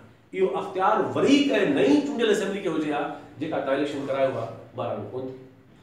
ॿी ख़राबी कहिड़ी आहे हुन में? ॿी ख़राबी इहा आहे त उहो तसलसल जो साॻियो 1935 में जेको अंग्रेज़नि जो आइन हो 35 वारो, 73 जो आइन थोरे फ़र्क़ सां उहो ई आइन आहे, थोरो फ़र्क़ु आहे। कंकरेंट लिस्ट में मौजूदु हुई, सेनेट जो ऐवान ठहियो हुन में, ऐं सेनेट जो ऐवान अञा ताईं बेअख़्तियार आहे, छाकाणि त नाले मात्र आहे। जॾहिं तव्हां हिकिड़े ऐवान में बुनियादी फ़ैसिला कयो ई नथा ऐं हुनखे कंहिं बि मामले में फाइनल से कोन्हे, त पोइ इहो कीअं चइबो त इहो अपर हाउस आहे वाक़ई? सो बहरहाल 73 जो आइन हलियो, उहो बि कोन, ज़ाल अची वियो ऐं उन में अरिड़हीं तरमीम। 73 जे आइन में 2 तरमीमूं थियूं, जिन उन ॿियूं बि थियूं घणियूं, भुट सां पाण बि कयूं शुरू में, पर 2 तरमीमूं अहिड़ियूं फैटल हुयूं, ख़तरनाक हुयूं, जिन सॼो चहिरो अंधो मंडो नूर बि न विञाए छॾियो। 7हीं तरमीम हुई, 8हीं तरमीम हुई ज़ावलक जी ऐं 17हीं तरमीम हुई मुशर्रफ जी। हाणे मां चाहियां थो हुन ते पूरे मुद्दे विच में सिर्फ़ु ॻाल्हि करणु चाहियां थो त मूं तव्हांखे छा चयो त वफ़ाक़ी जा 3 पासा आहिनि। हिकिड़ो पासो सियासी आहे, जॾहिं मूं ॻाल्हि कई आहे, ॿियो पासो ऐं क़ौमुनि खे तस्लीम करण में सियासी पासे जो हिसो आहे, सूबनि खे ख़ुदि मुख़्तार करण में सियासी पासे जो हिसो आहे, ऐं पूरो वहिंवार जंहिं ते मां पढ़ंदो बाद में। ॿियो पासो मूं तव्हांखे चयो सकाफ़त जो या तनवुर जो या डाइवर्सिटी जो। 74 साल गुज़री विया आहिनि, अञा ताईं हीअ रियासत तस्लीम नथी करे त को ॿियूं ॿोलियूं बि थींदियूं आहिनि, क़ौमूं मुख़्तलिफ़ आहिनि पाकिस्तान में, हिते मज़हब ॿिया बि आहिनि, हिते सकाफ़तूं ॿियूं बि आहिनि। माना हिन मुल्क में हिकिड़ो अहिड़ो सम्झो त हिकिड़ो नाजाइज़ क़िस्म जो ऐं हिकिड़ो फ़र्ज़ी क़िस्म जो मफ़रूज़ाती क़िस्म जो तसवुरु ठाहे कनि त बाबा क़ौम बि हिकिड़ी, ॿोली बि हिकिड़ी, लिबास बि हिकिड़ो। जॾहिं वफ़ाक़ जो मतिलबु ई घण क़ौमी आहे, घण सकाफ़ती आहे, घण इलाइक़ाई आहे, त पोइ इहो कीअं थींदो? इहो कोन थींदो। सो बहरहाल सकाफ़ती वफ़ाक़ियत जो बि हिते इनकार आहे, अञा ताईं इनकार आहे। ऐं मुआशी वफ़ाक़ियत जो मां तव्हांखे 2 मिसाल ॾेई पहुचां थो, अहिड़ी तरमीम थियो। ऐं मुआशी जो मतिलबु आहे सभिनी खां वधीक अहम ज़ाहिर आहे उहो ई पासो आहे जो मुआशी पासो आहे। तव्हांखे ख़बर आहे पाकिस्तान जी तारीख़ में वफ़ाक़ी जेका मालियत आहे, मालियाती वफ़ाक़ियत आहे, हिन साल मुंहिंजो इरादो आहे, हाणे मुंहिंजी वॾे किताब में वॾे चैप्टरनि ते आहे, पर जीअं हे सकाफ़ती वफ़ाक़ी जो किताबु आयो आहे, हिन साल इरादो आहे त मां हिकिड़ो जुदा पूरो सूबनि जो केस रखां, किताब लिखां, त अंग्रेज़ी में ऐं उर्दू में, सिंधी में वेंदो त हीउ जेको फिस्कल फेडरलिज़म आहे इहो कीअं थींदो आहे। यूनिवर्सिटी में असांजे में अफ़ाल कोन्हे जो उहे कम बि कनि जंहिंजो कमु आहे असल में, त इन करे ज़ाहिर आहे त इहो कमु ॿाहिरि थिए थो। पाकिस्तान जी तारीख़ में वफ़ाक़ी जेका मालियाती वफ़ाक़ी जा 3 फेज़ आहिनि। पहिरियों फेज़ आहे 47 खां 70 ताईं। उन ज़माने में छा हो? उन ज़माने में इहो हो त ओभर बंगाल जी आबादी जी तनासुब हुयो तक़रीबन सम्झो त 55% या 56%, ऐं 44 या 45% आबादी हुई ओलह पाकिस्तान में। ठीकु आहे, हाणे सॼी दुनिया में जॾहिं वफ़ाक़ी मुल्क हूंदा आहिनि जिते, उते वसीलनि जी विरासत जा 4 पैमाना हूंदा आहिनि, पूरी दुनिया में तय थियल। कहिड़ा? आबादी भी शामिल हूंदी आहे, एराज़ी भी शामिल हूंदी आहे, गुरबत भी शामिल हूंदी आहे, गुरबत तरक़ियाती ढांचो भी शामिल हूंदो आहे। ऐं सो इहो गुरबत, तरक़ियाती ढांचो, एराज़ी ऐं आबादी, इहे 4 शामिल आहिनि। 47 खां वठी 70 ताईं जेके NFC अवार्ड आया, उहे तव्हांखे ख़बर आहे छा दिन ते आया? ॿ बुनियाद ते रहिया, ॿ पैरामीटर, हिकिड़ो एराज़ी, ॿियो रेवेन्यू।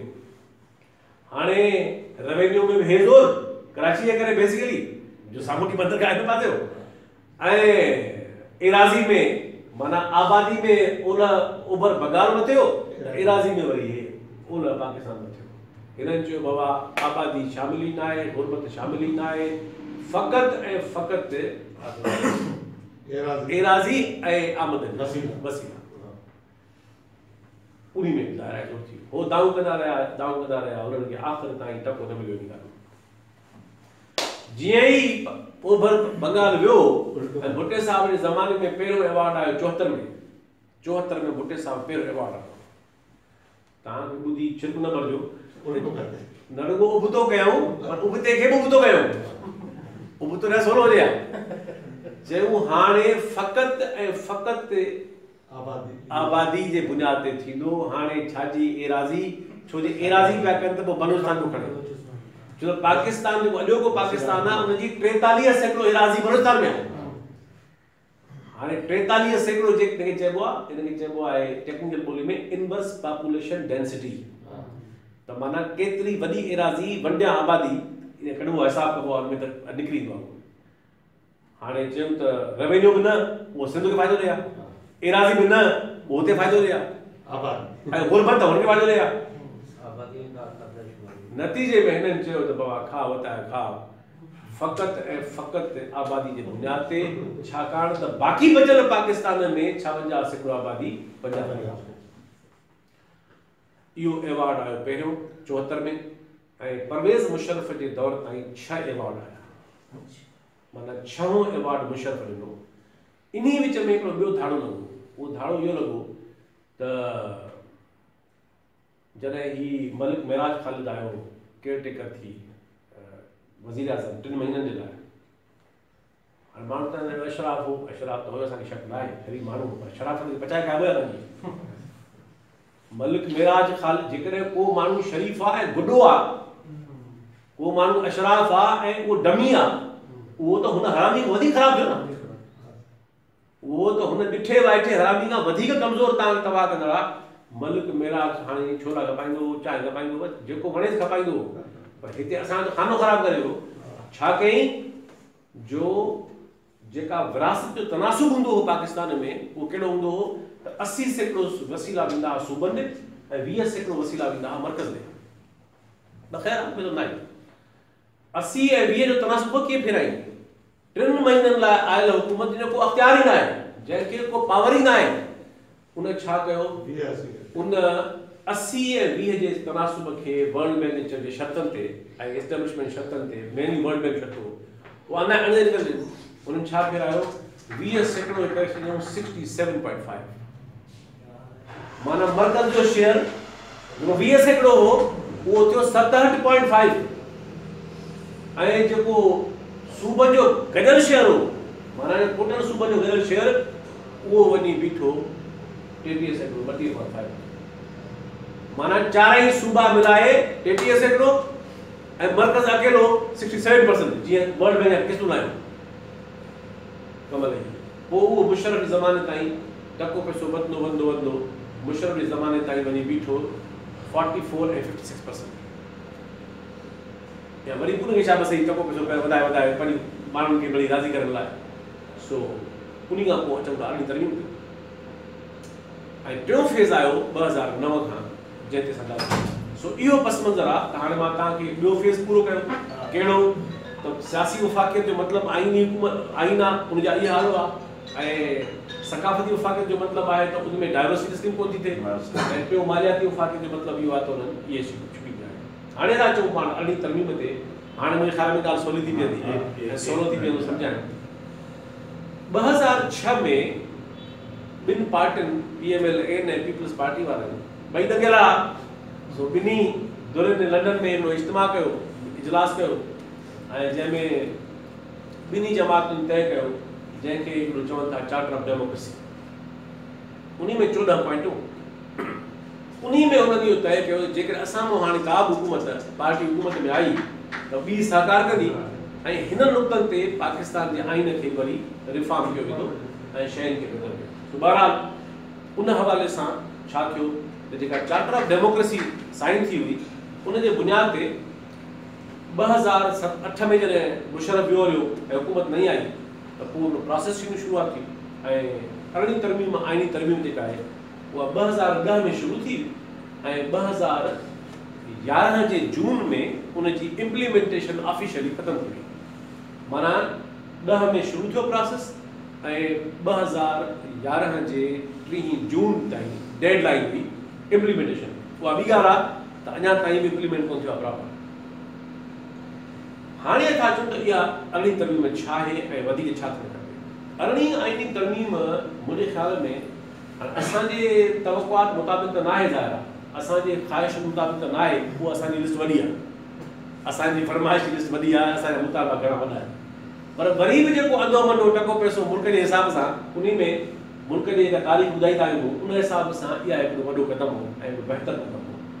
भला घटि में घटि हिकिड़ी बहितर शुरूआत, भला हिकिड़ो बहितर डायरेक्शन में हिकिड़ो बहितर क़दम हो। हाणे उहो छा हो मां तव्हांखे ॿुधायां थो त उन ज़माने में हिन वक़्तु पाकिस्तान जे आइन में आर्टिकल आहे 280। हे जेको वीचारो मज़लूम माण्हू किताब पियो आहे पढ़ंदो को बि न आहे पाकिस्तान जो आइन। मां जिते बि कोर्स कराईंदो आहियां पार्लियामेंटेरियंस खे, पार्टियुनि खे, यूनिवर्सिटियुनि में पुछंदो आहियां तव्हां करे किताब पढ़ियो आहे त 90% चवंदो आहे असां ॾिठो आहे, असां पढ़ियो करे। हाणे जंहिं मुल्क में जेको इब्राहिमी मुआहिदो आहे, जंहिं मुल्क में मुआहिदो कंदड़ धरनि खे उन मुआहिदे जी ख़बर ई न आहे, सो हाणे उहो मुआहिदो वरी कहिड़ो आहे ख़बर आहे। सो बहरहाल उन ज़माने में आइन में 286 आर्टिकल ऐं छा थियो, उहो थियो त अरिड़हीं आइनी तरमीम में 286 आर्टिकल मंझां 103 आर्टिकल खे तब्दील कयो। हाणे तव्हां इमेजिन करे सघो था त इन जो मतिलबु थियो त 1/3 खां वधीक हिसो, माना हिकु जो 3 हिसे खां वधीक हिसे खे आइन खे तरमीम कयो वियो ऐं इहा ॻाल्हि थी। हाणे छा छा थियो मां तव्हांखे ब्रीफली ॿुधायां थो ऐं पोइ हिन किताब खे कयूं था कंक्लूड। अरिड़हीं आइनी तरमीम जेके बुनियादी कम कया ऐं मुंहिंजे ख़्याल में बहितर कया ऐं कुझु न करे सघी, कुझु कम हू न करे सघी, पर बहरहाल कई चऊं था न ॻाल्हि। पहिरें धक सां हुन 8हीं तरमीम ख़तमु करे छॾी ज़ियाउल खे, माना ज़ियाउल जो पूरो पैकेज जेको आहे सवाइ हिकु शइ जे अञा बि सादिक़ो अमीन वारो किसो मौजूदु आहे, अञा बि केतिरा इस्लामी काउंसिल जेका आहे उहा मौजूदु आहे। अहिड़ी तव्हां मश्किरी ॿुधी दुनिया में थी थिए त 22 करोड़ माण्हुनि जी पार्लियामेंट कानून पास करे ऐं 16 मुल्ला वेही हुनखे रिव्यू कनि, न क्वालिफाइड, न डिग्री होल्डर, न इस्लाम जा अथॉरिटी, न पढ़ियल, न पाण ठहंदड़, कंहिं बि ॻाल्हि ते उहे 16 पाण मुतफ़िक़ न आहिनि ऐं थी सघनि कोन था। फ़िरका बंदी जे करे इहे 16 ई जेके मुला आहिनि इहे कंहिं बि दुनिया जे पाचो किथे वधिजे मुतफ़िक़ न आहिनि। जेके पाचे किथे हुजे इन मुतफ़िक़ न आहिनि इहे बाक़ी कहिड़ी शइ कंदा आहिनि। इन करे इहे मश्किलियूं बहरहाल अञा ताईं आइन मुआशे आहे। सो बहरहाल 286 आर्टिकल मां 103 आर्टिकल अमेंड थिया ऐं 103 आर्टिकल्स खां पोइ 8हीं तरमीम वई, उन मां कुझु शयूं बचियूं, बाक़ी मेजॉरिटी वई। 17हीं तरमीम मुशर्रफ वारी बि ज़ाहिर आहे कढी छॾी, उहा बि वई ऐं 4-5 हूअं त घणा ज़ाहिर 103 पासा आहिनि पर मां या थोरा थोरा पासा खणंदो 4-5 बुनियादी। प्रेसिडेंसी खां जेके बि अख़्तियार नाजाइज़ उन वटि पिया हुआ, जॾहिं मुल्क जो आइन चवे थो त मुल्क में पार्लियामानी निज़ाम आहे त पोइ सदर इख़्तियार छो खपनि? जॾहिं मुल्क जे लिखियल आइन में त निज़ाम पार्लियामानी आहे त पार्लियामानी निज़ाम में सदर इख़्तियार न हूंदा आहिनि। इन करे जेके बि पावर सदर वटि न हुअणु खपनि उहे सभु वापसि मोटी मिलनि पार्लियामेंट खे, इहा बहितर थी। अच्छा, डिस्क्रिशनरी पावर अचे जेके पाकिस्तान जी आइन में हुआ, मिसाल सदर खे अख़्तियार सवाब ॾिनी हुआ, वज़ीर आज़म खे अख़्तियार सवाब ॾिनी हुआ, चीफ जस्टिस खे हुआ। जमहूरियत में कंहिं बि फ़र्द वाहिद खे सवाब दीदी अख़्तियार न हूंदा आहिनि ऐं न हुअणु खपनि। सो बहरहाल अरिड़हीं तरमीम में उहे अख़्तियार ख़तमु कया विया। हाणे हिन वक़्तु उहा ॿी ॻाल्हि आहे त हाणे अंधड़ो निज़ाम आहे इन करे को आइन खे मञे कोन थो, पर आइनी तरह तरमीम जे ख़्याल खां कंहिं बि फ़र्द वाहिद खे अख़्तियार न आहे। ईअं मिसाल तौर 2 टे कम ॿिया थिया, हे जेके कुदरती वसीला आहिनि कुदरती वसीला तव्हांखे ख़बर हूंदी त कुदरती वसीलनि जी जेका रॉयल्टी आहे उहा अरिड़हीं तरह खां पहिरीं कीअं हूंदी मिसाल 100% जेका रॉयल्टी आहे त उन मां 88.5% रॉयल्टी खणंदो मर्कज़ हिसाब लॻायो तेल गैस कोयलो हर शइ बलूचिस्तान जा वसीला 88.5% शेयर ॾींदो हो मर्कज़ खे डायरेक्टली हाणे 11.5% शेयर मिलंदो सूबनि खे इन मां जुगाड़ कढो करप्शन कढो हे सभु ठगियूं कढो त बाक़ी छा बचंदो हाणे छा आहे त अरिड़हीं आइन तरमीम हुनखे चयो त बाबा 2-3 कम कया वञो इन हवाले सां हिकु त सब्जेक्ट सूबाई आहे माना मर्कज़ खे बराह रास्त को मुआइदो करण जो हाणे कंहिंसां अख़्तियार न आहे नंबर 1 नंबर 2 जेका फ़ैसिले साज़ी आहे ऐं रॉयल्टी आहे उहा 50-50% माना जे हिकु दौर न वञी थी त ॿिए खे वीडियो आहे 50 जो मतिलबु इहो आहे ऐं रॉयल्टी 50% आहे इहा ॻाल्हि बहितर थी ऐं इहो ई सबबु आहे जो बलूचिस्तान जी बजट जेका आहे ऐं सिंधी बजट टको पैसो वधी आहे भेट ते छाकाणि त जेका आख़िरी बजट आई बलूचिस्तान जी 2009-8 में उहा 53 अरब हुई कुल टोटल हींअर हुननि जी बजट वञी 450 अरब ते पुॼी आहे इन जो सबबु मेन इहो आहे घणो त रॉयल्टी हुनखे मिले थी ॿी शयूं ओके चौथी शइ हिकिड़ी बहितरी थी त हाणे नालो मिलियो KPK खे इहे शयूं कहिड़ियूं घणियूं हुयूं पर मेजर शयूं उहा आहे त काउंसिल ऑफ कॉमन इंटरेस्ट खे रिफॉर्म कयो काउंसिल ऑफ कॉमन इंटरेस्ट जो मतिलबु आहे फेडरल लिस्ट 2 माना त अॻे कंकरेंट लिस्ट हूंदी जेका एबॉलिश थी वई अॻी तरमीम में या बहितर ॻाल्हि थी ऐं कंकरेंट लिस्ट में 46 शोबा हूंदा 46 शोबनि मां 7 कढी मोकिलियूं कंहिंखे CCI खे ऐं 39 मोकिलियूं सूबनि खे ऐं 39 शोबनि मां 17 वज़ारतूं ठहियूं जेके सूबनि खे मोकिलियूं उन ते अमल प्रॉपर न थियो आहे ऐं इन ॻाल्हि में पीपल्स पार्टी जी हुकूमत पाण बि जवाबदार आहे DMLN बि जवाबदार आहे हेठि सभा जवाबदार आहे कहिड़ी ॻाल्हि में त कुझु वज़ारतूं अनकॉन्स्टिट्यूशनल मौजूदा आहिनि पहिरीं खां वठी मिसाल तौर तालीम वज़ारत अनकॉन्स्टिट्यूशनल शफ़क़त अज़ीज़ मूंसां असांजो पुराणो संधी बि आहे वज़ीर तालीम पुराणो पीपल्स पार्टी इस्लामाबाद में हुजऊं प्रोग्राम में मूंसां पासे में चयो मां हुनखे चयो मां ने कोन थो मञा वज़ीर तालीम अनकॉन्स्टिट्यूशनल यार ई तरह कयूं तूं माण्हू शरीफ़ आई ठीकु आहे जेको बि आई पर तूं आहीं अनकॉन्स्टिट्यूशनल छाकाणि त पाकिस्तान जे आइन में फेडरल लिस्ट 1 में तालीम आहे कोन पोइ तूं कीअं विझो ऐं अलमियो इहो आहे त इहे मौज़ू खेॾे कोन था त सिहत जो वज़ीर किथां आयो रेलवे वज़ीर किथां आयो रेलवे शोबो CCI जो आहे केतिरियूं वज़ारतूं आहिनि जेके मर्कज़ में आहिनि ऐं टोटली अनकॉन्स्टिट्यूशनल पर कुझु कोई न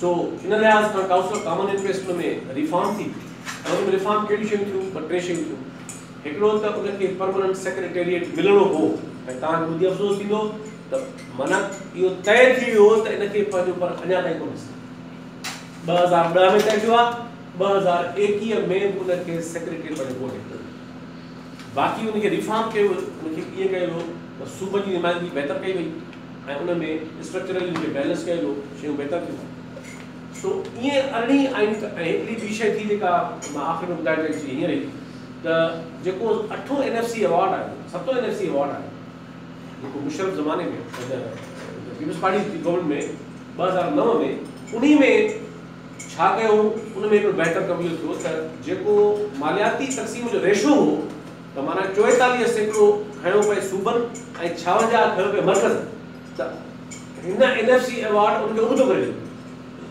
चई हाणे 56 खणंदो सूबा ऐं 44 खणंदो मर्कज़ पर अरिड़हीं तरमीम में ज़मानत इहा मिली या बहितर ॻाल्हि थी त इन्ही सूबनि जे रेशो खे रिवर्स करणु मुमकिन न आहे माना हाणे का हुकूमत चाहे त उनखे रिवर्स करे त आइनी तरमीम खां सवाइ इहो करणु मुमकिन न आहे या सूबनि जो रेशो वधंदो हटाए सघो था घटाए न इहो आइनी तरह तय थियो या अरिड़हीं तरमीम ते सो बहरहाल इहे शयूं थियूं सो इहे थोरियूं ॻाल्हियूं हुयूं हाणे मां कंक्लूड क्या ॻाल्हि थी ऐं पोइ तव्हां मुंहिंजो सुवाल जवाब करे सघो था कंक्लूड ईअं कयां चाहियां बची वई आहे कंक्लूड इहो कयां त इन ॻाल्हि खे त दुनिया में जेके बि तय थियल नॉर्म्स आहिनि जेके बि तय थियल उसूल आहिनि वफ़ाक़ी निज़ाम आहिनि मां उनखे ईअं चवंदो आहियां त पाकिस्तान जो बुरान छाजो बुरान हे बहरान उन माण्हू जो आहे जेको सिहत जे कंहिं शइ खे मञे कोन थो। बाबा हिकिड़े माण्हू ने तय थियल आहे न सेहत इंसान जे लाइ बहितर आहे त थोरो खाए, बहितर खाए, सुम्हे पूरी तरह, निंड पूरी करे, वॉक करे, वज़न घटि हुजेसि। हिकिड़ा उसूल आहिनि। हिकिड़ो माण्हू 24 कलाक भॼगड़ी करे सिहत उसूल जी छा छॾींदो रहे, उहो ई हशर पाकिस्तानी। त दुनिया में जेके बि तय थियल उसूल आहिनि, नॉर्म्स आहिनि वफ़ाक़ी निज़ाम जा, तव्हां वञो त का बि शइ कोन था उनजी। नतीजे में ज़ाहिर आहे त मुल्क अञा ताईं क्राइसिस में आहे ऐं बहरान में आहे। ऐं अरिड़हीं आइनी तरमीम हिकिड़ो बहितर क़दम हो, उसूली तरह हिनखे अॻिते वञणु खपंदो हो। त हाणे असां अञा अॻिते जे बहितर शयुनि ते खणूं हा त अञा वधीक बहितर छा थिए, पर 10 साल गुज़री विया आहिनि, उन ते अमल पूरी तरह कोन पियो थिए। सिंधी में चइबो आहे त ॾींदो साईं मां कोन घुरिजांइ तूं न। सो इन करे सूबनि जूं हुकूमतूं बेड़ियूं आहिनि जेके घुरी सघनि कोन थियूं, वठी सघनि कोन थियूं, ऐं पंहिंजो मर्कज़ त हुई ॾियण लाइ तयारु न आहे। इन करे अरिड़हीं आइनी तरमीम जो फ़ाइदो थियो आहे, इनायत थियो आहे, यकीनन थियो आहे ऐं थियणु खपे वधीक, पर अञा ताईं मुकमल तरह इम्प्लीमेंट कोन थियो। ऐं हीअ बि गवर्नमेंट जेका इमरान ख़ान जी आहे, त इन करे हाणे मां ॻाल्हि इंक्लूड कयां त पाकिस्तान में जेसि ताईं आइन नाहमवार रहंदो, हक़ीक़ी माना वफ़ाक़ी न थींदो, क़ौमुनि खे न मञींदो, सूबनि जी ख़ुददारी न मञींदो, तेसि ताईं हे मुल्क हिकिड़े तवाज़ुन सां ऐं बहितर अंदाज़ सां हली सघे मुमकिन आहे। नंबर 1, सक़ाफ़ती ऐं सुञाणपुनि जे सुवाल खे हल न कंदो। हिकिड़ी क़ौमी ॿोली हिन में थींदी न आहे, हिन में आहे मज़हब हिकिड़े मुल्क जो, माना त रियासत जॾहिं वठे थी कंहिं माण्हू को टैक्स, पुछेसि नथी मज़हब में कहिड़ो आहे। जॾहिं रियासत तव्हां चाहियो कोफ्ता पियो, माने जा खाओ, कपिड़ा था वठो, तव्हां पुछे थी कॾहिं? रियासत वठण वक़्तु नथी पुछे तव्हांजो मज़हब कहिड़ो आहे। इन करे ॿोली हुजे, क़ौमी वजूद हुजे, मज़हब हुजे, सुञाणपूं हुजनि, सक़ाफ़त हुजे, जेसि ताईं पाण पाकिस्तान खे हक़ीक़ी माना में हिकिड़नि ख़ुदि मुख़्तार क़ौमुनि जो, ख़ुदि मुख़्तार आबादियुनि जो, आज़ाद मज़हबनि जो, आज़ाद माण्हुनि जो मुल्क ही क़िस्मो ई नथो ॾिसे। मालियाती वफ़ाक़े जी मूं ॻाल्हि करे सवेर कई त उन में बि ज़ाहिर आहे त सॼी दुनिया में उसूल तय थियल आहिनि ऐं हिते अञा ताईं हाणे तव्हां हिसाब लॻायो त आख़िरी एवॉर्ड आयो हो पाकिस्तान जो 2009 में। हींअर पाण वेठा आहियूं 2021 में, माना 12 साल थी विया आहिनि। टियों एवॉर्ड ॾिबो आहे हाणे 3 साल खां पोइ, अञा ताईं 9 जो एवॉर्ड पियो हले, 9 एवॉर्ड न आयो, छाकाणि त 9 जे एवॉर्ड में कोई बहितरी थियो, रेशो तब्दील थियो ऐं मल्टीपल क्राइटेरिया में आई थोरी घणी, टको पैसो आई आहे पर थोरी घणी आई। हाणे बहितर थियणु खपंदो, नथी अचे। इन करे अरिड़हीं आइनी तरमीम इन सिलसिले में हिकिड़ो बहितर क़दम हो, पर हिकिड़ो डिनायल आहे, हिकिड़ो इनकार आहे। ऐं मां तव्हांखे 2 टे मिसाल ॾेई ॻाल्हि पूरी थो कयां हिन हुकूमत जे बारे में। हीअ हुकूमत इमरान ख़ान जी पहिरें ॾींहं खां न वफ़ा खे मञण लाइ तयारु आहे, न इन आइन खे मञण लाइ तयारु आहे, न सूबनि जी मञण लाइ तयारु आहे, ख़ुदि मुख़्तारी खे बिल्कुलु हिकिड़ो इनकार करे वेठी आहे। 2 टे मिसाल ॾियां, हिकिड़ो निसाब था आणियो बाबा, आर्टिकल 25A ऐं आर्टिकल 25 या तालीम तो कंप्लीटली सूबाई मामलो आहे।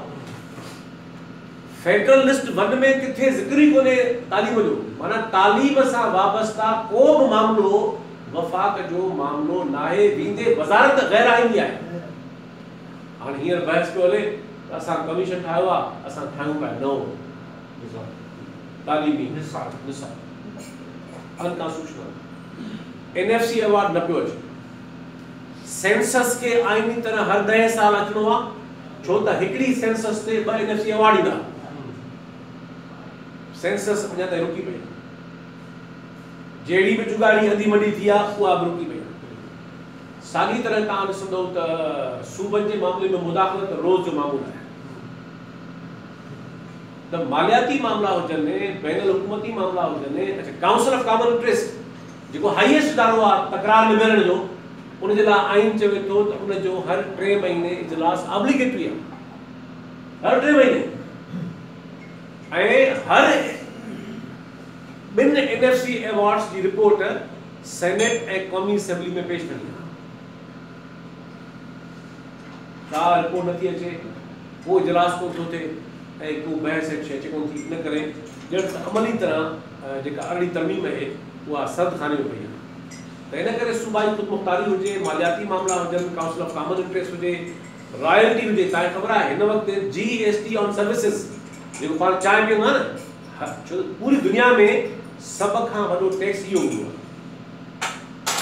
हर शइ ते हूंदो आहे, हिन ते बि आहे। उहो सूबाई टैक्स आहे ऑफिशियली, पर अञा ताईं अणनिबरल आहे, अञा ताईं मर्कज़ बि वठे। त जेको बि टैक्सिस में अंदो वंडो असांखे मिलियो हो उहो अमली तरह नथो मिले। त मालियाती हुजे, आइनी हुजे, तालीम हुजे, सिहत हुजे, काउंसिल ऑफ कॉमन इंटरेस्ट हुजे, कुदरती वसीला हुजनि, बैनुल हुकूमती मामला हुजनि, बैनुल सूबाई मामला हुजनि, इन्हनि सभिनी मामलनि में अरड़ी आइनी तरमीम खे जेका असांजे ख़्याल में को पहिरियों क़दम हो, को आख़िरी क़दम न हो, उहो अञा ताईं अणनिबरल आहे।